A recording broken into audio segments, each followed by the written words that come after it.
Is our ecological footprint even bigger than reported? Could Earth Overshoot Day really be long before August 1st?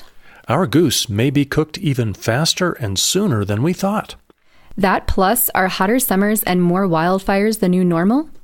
All on this episode of the GrowthBusters podcast. Calling. Call the GrowthBusters. Whoa. Welcome to the GrowthBusters podcast, and thanks for joining us on our journey to sustainability. On a full planet, we're doing our best to stop expanding the scale of the human enterprise. That means ending the growth of our numbers and our economy, and contracting them back to a sustainable level. Of course, that includes exploring ways to shrink our own individual footprints, as well as getting our system into a recovery program from growth addiction. I'm Dave Gardner. I directed the documentary GrowthBusters Hooked on Growth, and I'm joined by Grace Stark, a fairly recent environmental policy graduate from Towson University and board member of the Green Cities Coalition here in Colorado Springs. Now, besides following this podcast, you can sign up for our email updates at growthbusters.org. You can also become a member of GrowthBusters, support this nonprofit project, and get a 15% discount on t-shirts, note cards, small family stickers, and the GrowthBusters documentary. These are all really excellent growth-busting tools, by the way. We're not in this to make any money. In fact, we're a scrappy little nonprofit, so your support is appreciated and helps keep this podcast going.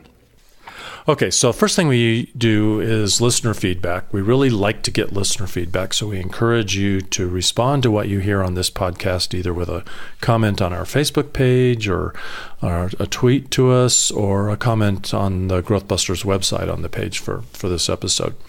So looking at feedback, first of all, there was a question that I posed, you'll remember this, Grace, during our plastics discussion in episode 17, and the question was, what is the one single-use disposable plastic item that we actually want to see used more instead of less?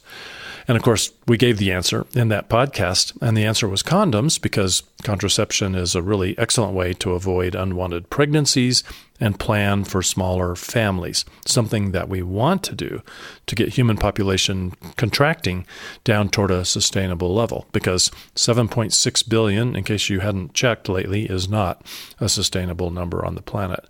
But Grace, I also posed the question on Twitter and Facebook, so I didn't give away the answer, and so I invited people who hadn't yet listened to that episode to offer their responses, and we didn't get a huge number of responses back, but I did want to give a shout out today to those who were quick to respond with the right answer, so I want to thank at Stuntcat for shouting out condoms right away after that tweet went out, and then Bon Air Volt also contributed the answer condoms, but went on to respond, "This is great. I was glad to see this. I've listened to enough GrowthBusters podcasts to know.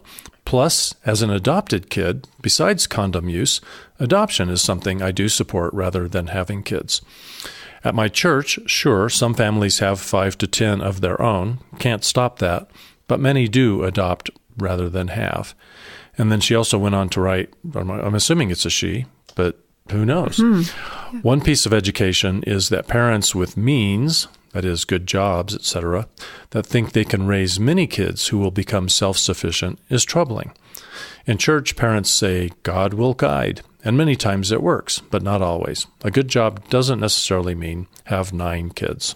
So I thought that was an interesting perspective. No, that is interesting, and it's good to hear it from someone who's actually knows families who do have a large number of children and can speak from, experience in that. So yeah, and I don't know, I would respond that there's nothing we can do to stop families who want to have 9 or 10 kids from having 9 or 10 kids. All we can do is continue to try to educate people and raise awareness of the fact that we have too many people on the planet already, and so that the most responsible decision you can make, especially if you want your children to have a decent chance at living a good life on this one planet that we have, is for us to start making decisions to have fewer children rather than more, and then just hope people do the right thing. Yeah, I agree. Absolutely. That makes a lot of sense. Let's see. We also heard from Rose Lee. I might have mistyped that. Maybe it was Rosalie. Great show, and I enjoyed the question. At least using condoms doesn't spread hormones through our sewage and waterways. I'm not sure I get that. What am I missing? Let me reread that. At least using condoms doesn't spread hormones through our sewage and I'm waterways. wondering if she's talking about birth control, and as some people use birth control as an alternative to condoms. Ah, that's right. And so that's altering hormones, and that would just alter our urine then, I guess she's saying. If it's discarded birth control, or, Definitely discarded, yeah. Yeah, I mean, if it's... Yeah. And like you said, that's not including just using it and having it go through your system and then it getting into the sewage system that way, but definitely. Yeah, good point. I was a little bit dense about that. And then a shout out also to Joseph Mitchner on Twitter, who shouted out rubbers. I haven't heard that word in a long time. I haven't either. I was going to ask you, Grace, since you're considerably younger than me, if anyone ever uses that slang for condoms anymore. I haven't heard it. It sounds like a British term, sort of. Like, are they using that term in Britain? Rubbers? I don't know. Maybe I'm thinking of Wellington boots. In Britain, I think rubbers is your boots. Your boots. Just don't use those. Those don't prevent pregnancy. I don't know. They might keep you from getting anywhere close to consummating. All right. And then we heard on Twitter from Megan Anderson, great podcast. Out of everything I've ever done controversially, getting a tubal ligation in March because I am child-free and not adding to overpopulation has brought me the most threats of violence, including death and rape. Wow. That was terrible. A downer. So sad that I am just saving the earth. At first, I was really glad to get the great podcast and see that someone was taking matters into her own hand to manage the family-size decisions she was making. But gosh, that's terrible if that generates death threats. Yeah. No, I mean, I think everyone's entitled to make their own choice about that. And if that's something that she chose to do, I would think that people would be, I don't know, I don't want to say happy about it, maybe indifferent. It's not really their business. But at the same time, she's also, like you said, taking steps to prevent overpopulation, even if it's something as personal as a procedure. Yeah, maybe there's some trolls. There's always going to be some trolls out there who will say nasty things, and I'm hoping that was the only thing that she ran into. But I do know that some people who are a little bit old-fashioned have a negative reaction to people who decide that they aren't going to have children. And in fact, there's a new documentary in the works right now called To Kid or Not to Kid, which is being produced and directed by, believe it or not, Maxine Trump. No relationship. Really? To I was going to say, that's fascinating. No, but she is a New York City filmmaker, and so she's working on this documentary, which isn't really just about overpopulation, but it's about women's right to decide whether or not to have a child, why women make that decision, and about the way society treats women who decide not to have children. And unfortunately, society has been a little bit judgmental and brutal about that. And there's all kinds of accusations that people who decide not to have kids are selfish. Which is really, I think that it sounds kind of the opposite to me, honestly. Yeah, exactly. But, Yeah. So anyway, that's definitely a subject we could go more deeply in. Yeah, I know. And I'm sure it sounds like it would be a thin ice in certain places on it, but it's definitely an interesting subject. Yeah, and we might invite Maxine to be a guest when the film comes out so we could have a deeper conversation about that. That'd be great. Let's see. Also on Twitter from Jim Carson, growth isn't a problem, but if it was, vasectomies would be the answer. Freeze all you think you'll ever need and then shut off the spigot. Everyone wins. Well, first of all, growth is a problem, but vasectomies is a really good suggestion, and it's a great way for men to take responsibility. It's not a very complicated procedure, and I was getting mine just a month after I had my second child because I thought stopping at 2 was a good, responsible family-sized choice. When I made that decision a long time ago, of course, if I was making that decision today, I'd have to be thinking about stopping at 1 or 0, unfortunately, because we have kept on exploding our population. But vasectomy is an easy way, pretty painless, pretty inexpensive way to do that. And I think, like you said, it takes the responsibility off of women to just make that decision and says that, you can also have the male in the relationship decide to take that step as well and help out. Yeah, because as you know, we tend to rely on the women way too much. I believe I've heard that it's a less complicated procedure than a tubal ligation. Oh, yeah. So if that makes any difference. Yeah. And just the whole thing of mostly birth control has been something that people assign to women, they expect women to do, especially with the advent of the pill. When I was young and dating and playing the field, I'll tell you, Grace, I didn't carry condoms around in my pocket. I assumed that whoever I might get lucky with, was on the pill, or that she would tell me if she wasn't. I mean, we didn't even have the conversation. I'm ashamed to say. Times have changed. It's okay. Times have changed. Yeah, thankfully. I think also now the concern for the number of people on this earth has been pushed more to the forefront as well. So those conversations, I don't think were out there in your face as much anyway. So you weren't exposed to that kind of material. These days, maybe people would, or are hopefully having those conversations much more frequently. Although there was this blip in time during the late 60s and the 1970s when overpopulation really was actually being discussed more than it is today. Really? Yeah. But it was, unfortunately, a brief moment in time. A blip. But it's back. It's back with a vengeance.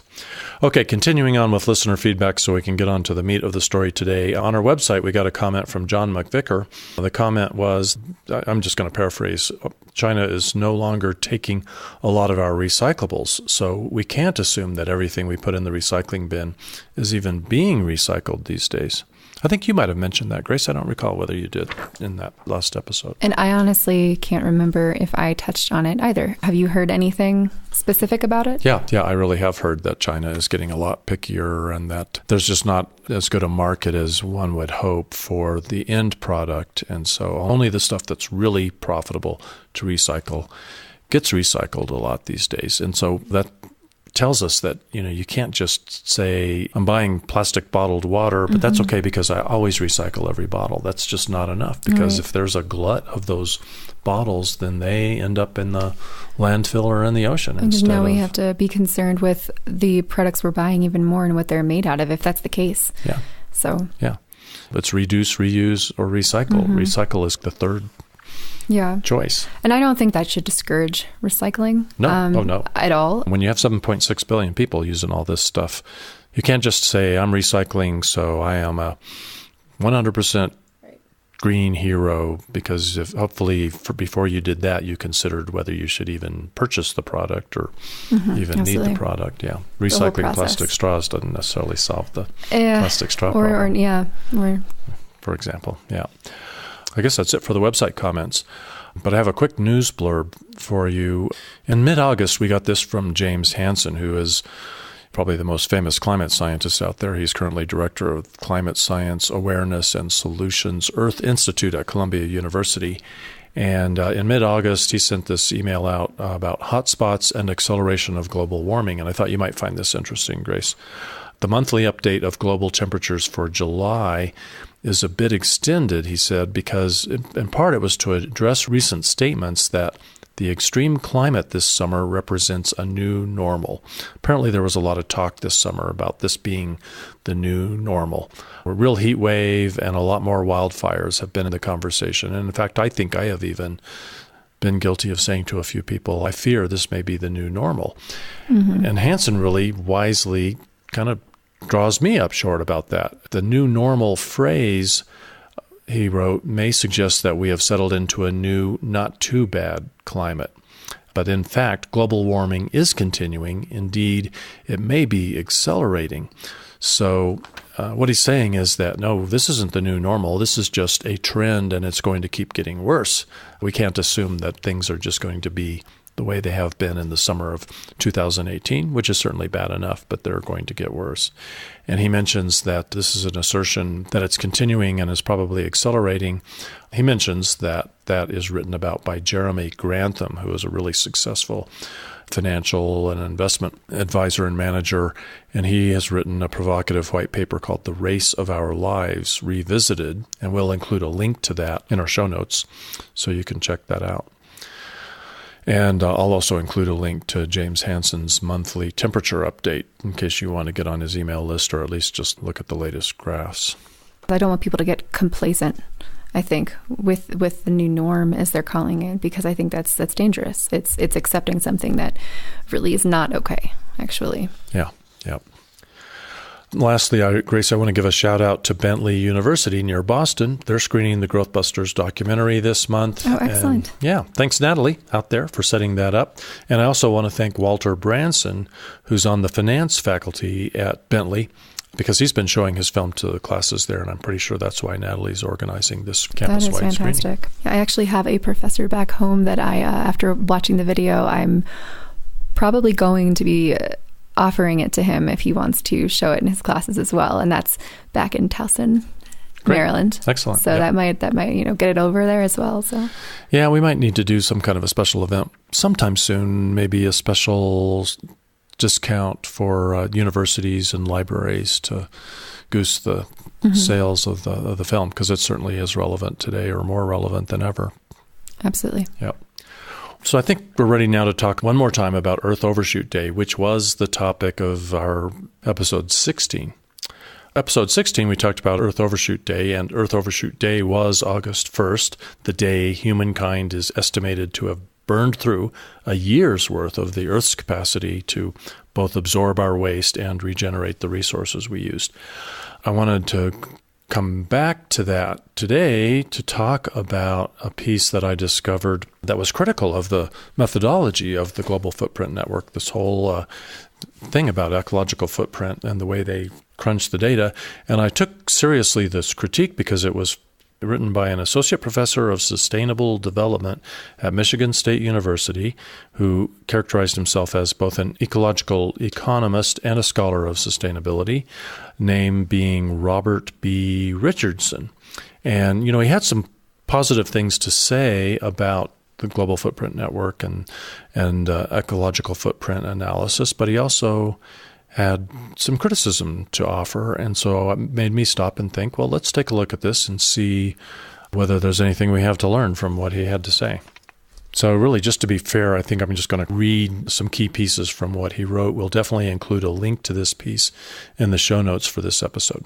So Robert wrote, first of all, experts widely agree that human activities are harming the global environment. Yay. That's my editorial comment. Since the Industrial Revolution, the world economy has grown dramatically. Overall, this is a success story since rising incomes have lifted millions of people out of poverty. But it has been fueled by population growth and increasing consumption of natural resources. Rising demand to meet the needs of more than 7 billion people has transformed land use and generated unprecedented levels of pollution, affecting biodiversity, forests, wetlands, water bodies, soils, and air quality. So this is all good stuff. It's one reason why I kept on reading and paying attention to it. He continued, on August 1st, humans will have consumed more natural resources in 2018 than the Earth can regenerate this year, according to the California-based Global Footprint Network. This environmental nonprofit calculates the annual arrival of Earth Overshoot Day, the date when humanity's demands on nature exceed what the network's analysts estimate the Earth can regenerate over the entire year. August 1st is the earliest date since ecological overshoot began in the early 1970s. Earth Overshoot Day is a compelling concept and has raised awareness of the growing impact of human activities on the planet. So that's all good stuff. Right. Absolutely. Wouldn't argue with that, right? Correct. I agree. Okay. Now, he goes on, though. Unfortunately, the methodology used to calculate it and the ecological footprint on which it is based is conceptually flawed and practically unusable in any science or policy context. In my view, the ecological footprint ultimately does not measure overuse of natural resources, and it may very well underestimate it. So, I have heard on a number of occasions that they probably underestimate the footprint, and in fact, the Global Footprint Network has told us that they think that they're, if anything, cautious about that. Yeah, and I think it's not saying that it's not right, it's saying that it's worse. And that's something to pay attention to, I think. Yeah.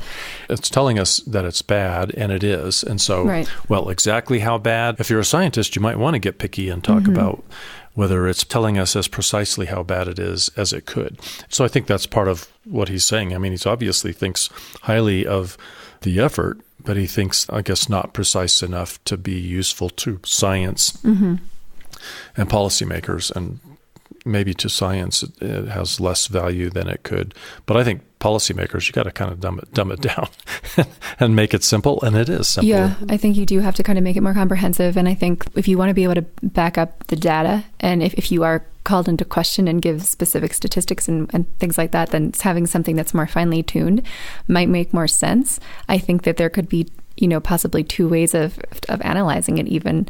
So it's easier to comprehend for people not in the field versus people in the field to understand all the details that go into completing those calculations. Yeah.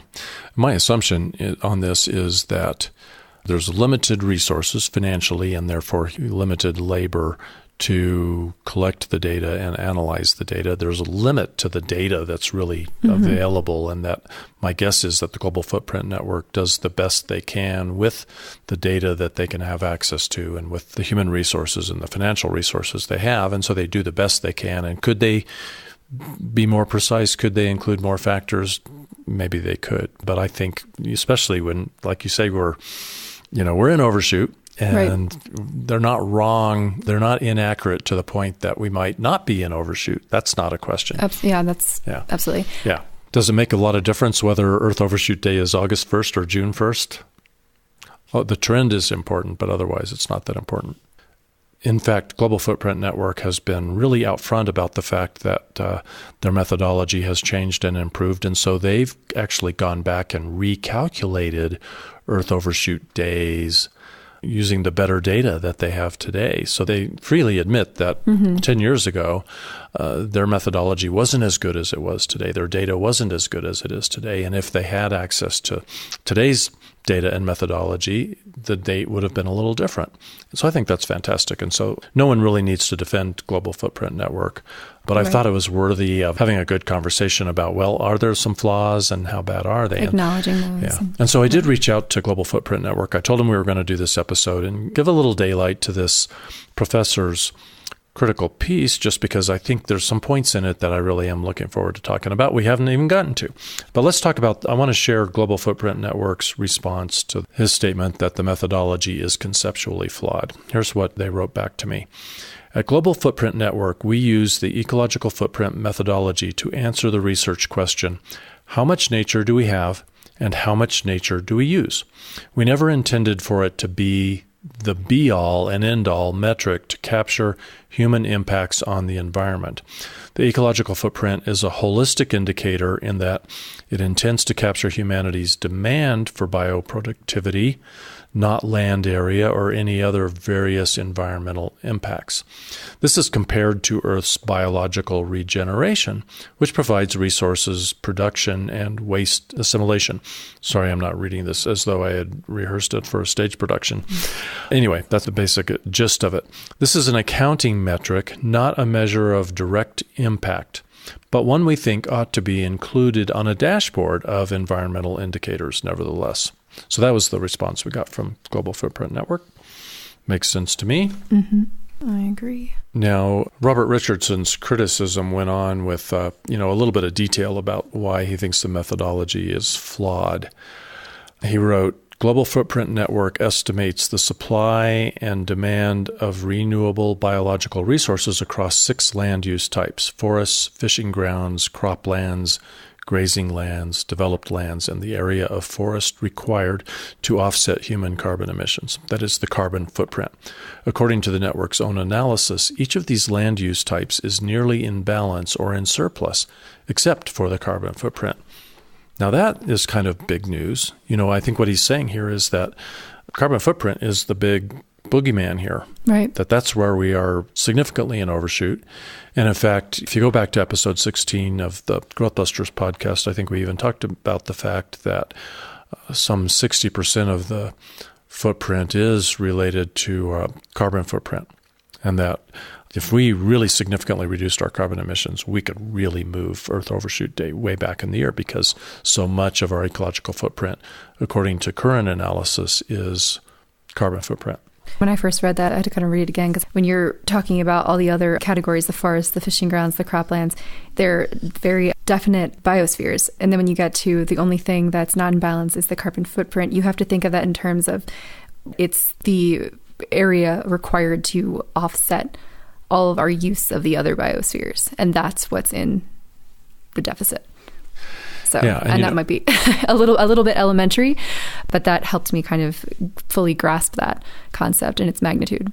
I wouldn't want to be fooled by Richardson's statement that all those other things seem to be in balance, and maybe he's saying that that's a flaw. If ecological footprint analysis indicates they're in balance, then that just tells us that they are limited, that we can't rely only on this set of data and analysis to figure out whether we're behaving sustainably, because obviously we are definitely toxifying our water. We're definitely pumping aquifers dry. We've got ocean dead zones. We've got a lot of things going on that aren't just carbon footprint related. Absolutely. And climate change related that tell us that we're in overshoot also. And so I guess that tells us also that Earth Overshoot Day and ecological footprint analysis needs to be just one of the gauges on our dashboard when we're trying to figure out how we're doing.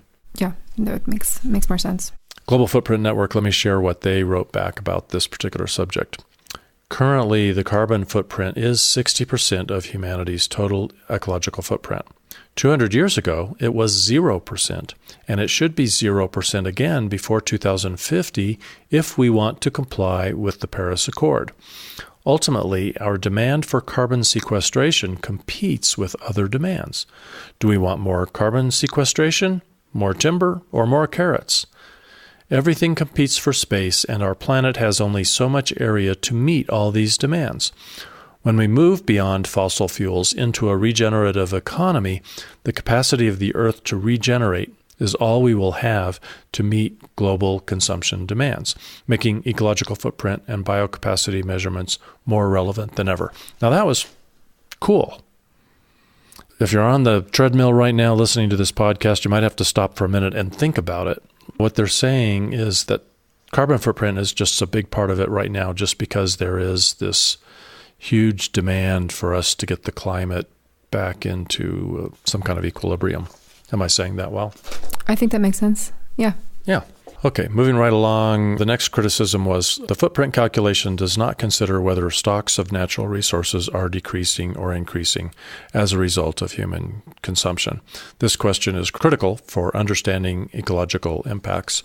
And I agree, and Global Footprint Network agrees. I guess I should read their response to that, just a little bit of it. They say, he's correct. Footprint accounting is primarily concerned with measuring flows of natural resources rather than stocks. Basically what they're saying, I'm going to just paraphrase, is that they're giving us a profit and loss statement, not a balance sheet. And that's one more reason why this should just be one gauge on our dashboard. And I would agree with that. I would as well. Here's the big one that I really wanted to talk about. These national ecological footprint calculations also conflate sustainability with self-sufficiency. They assume that every nation should produce all of the resources it consumes, even though it might be less expensive for countries to import some goods than to produce them at home. And what he's talking about is that Global Footprint Network, if you look at their data, and I'll include a link to where you can explore their data in the show notes as well, they compute the biocapacity of each nation and average ecological footprint of the people in those nations and give you the ability to compare them. So you can see which nations are consuming at a rate that requires more biocapacity than they have within their borders, and which are consuming at a rate that doesn't use up all the biocapacity. And they then also add that all up together, so we get this global number, which I think is the most useful, so we know whether humankind is in ecological deficit or not. And I'll paraphrase Global Footprint Network's response, which didn't surprise me at all. I guessed this, and that is that really his criticism is how some people might interpret the data. It really doesn't apply to the data. Global Footprint Network just gives us the data. There's no judgment in the report that we get from Global Footprint Network about the fact that people in the United States are using twice as much biocapacity as we have within the United States. Yeah, I think it's important to note that, like you said, they are reporting this. Yeah. They're not attacking anyone. It's literally just analyzing the data and reporting it. But it is tempting to evaluate. Absolutely. Yeah. And when you're evaluating it from the source you get it from, I think it's also tempting to assume that that source is not merely reporting it, but also taking a stance. Yeah. So there's a couple things you can do with the data. One is, of course, you can compare the rate of consumption of the people in any nation with the biocapacity of that nation that's available per person. But you can also compare the rate of consumption of people in a country with the rate of consumption of people in another country without regard to the biocapacity of each of those nations. So you can definitely tell whether people in North America are the big over-consuming pigs on the planet, and that's my interpretation and my passing judgment, not global footprint networks. You can tell who is living a little more lightly on the planet, regardless of the biocapacity of their country. Right. I agree. But I did want to have a little bit of a conversation with you, Grace, still about his point that he seems to be making the point that it shouldn't matter what the biocapacity of your nation is because we can trade. We have globalization. The implication when I read his critique is that if you're in a nation that has pretty limited biocapacity, you're not necessarily a poor global citizen if you're living way beyond that biocapacity and, let's say, buying and importing sources of energy or agricultural products into your country. And the reason I want to question his assumption is that I think if we don't have some accountability for living within our means in each nation, it makes it that much harder for us to sort of see how we're doing, you know? I agree with you. And I think, it makes it harder to generate data when, you don't have each country kind of accountable. Everyone's sort of trading. There needs to be some sort of accountability within each country. I think it's sort of, I want to say it almost might make a country feel like, they don't need to take that responsibility. Yes, you hit it right on the head, I think. For me, the thing is it makes it so you're not accountable anymore. Yeah. And I think that's a slippery slope, I think. It's not a good path to travel down. Great example of that is that we can brag a little bit in the United States about the fact that our carbon emissions have not been growing rapidly like they were. So we might be tempted to congratulate ourselves for getting a handle on that. But the problem is we're buying a lot of products that are being manufactured in China. And we're not being held accountable for the carbon emissions that they're producing. Of that production, the carbon footprint of all that. Right. So that's what globalization does, is it allows us to sort of hide some of our impacts from ourselves and make us less accountable for it. But I think it's really one of the biggest negatives to globalization. Out of sight, out of mind. But we'll pollute somewhere else. And then another thing that I think is a problem with it is that as you fill up the planet, there's going to be a point, and I think we're there, where there really isn't some excess capacity somewhere. So rich countries today continue to appropriate resources from poor countries. And there have been numerous news items about this, about how China is buying agricultural land in Africa. I think it's because they know they can't feed 1.5 billion Chinese just on the land in China itself. But what about the people in Africa who now no longer can feed themselves with that agricultural land that now belongs to China? It means that the poor will get poorer, the rich will get richer, and that hardly seems like a good way to run a world. Yeah, it does. It seems we're in danger almost of just losing a middle class and having it very much be the very, very rich and the very, very, very poor. Yeah. I wouldn't want to live in a world like that. It's not working out too well. It's, yeah. Yeah. Obviously. But just from your moral code, yeah. Right. So, exactly. Yeah. Well, I know there are a number of people in the United States who do not feel guilty about our level of consumption. And I think they are aware that we are purchasing resources and even food from other countries. And they feel like, well, as long as we're buying that, as long as we're giving them money, everything's cool. Well, they're getting the money. They must want the money more than they want the food. But it's a whole lot more complicated. The government wants the money maybe more than they want the food. Yeah, it's a whole lot more complicated. Unfortunately, the system doesn't work perfectly. And so there's just one more way that we're unaccountable. And so I think one of the only ways we're going to be able to really behave ourselves is if we are forced to be self-sufficient. If we have to live within our means, it keeps us from appropriating resources that shouldn't be appropriated from people in the developing world. Robert Richardson also wrote, "The network's calculations do not reflect the decline in natural capital from extracting a non-renewable resource." My response to that is, yeah, valid point. Room for improvement, perhaps. Let's see what Global Footprint Network had to say about that. I guess we go back to the response that I already read from Global Footprint Network about the fact that they're doing a P&L and not a balance sheet, and that this is just one of the things we should be looking at. Maybe I'll read the rest of that answer because I think it's pretty relevant. They wrote to us, essentially, we are tracking income and expenditures. If we expend beyond income, we deplete assets, the same as in financial accounting. And while knowing the quantity and or quality of a natural resource stock can be useful, if we are using more than can be regenerated, we are, by definition, proceeding in an unsustainable fashion. I don't care how big your bank account is, if you take out more than you put in each month, you'll eventually run out of cash. So that's their defense for not looking at the actual quantities of various stocks of natural resources, and particularly non-renewable resource like oil. Mm-hmm. For all intents and purposes, it's non-renewable because it takes so many millions of years to make new oil. The truth is, if we're burning any oil at all, that's an unsustainable rate of burning oil, isn't it?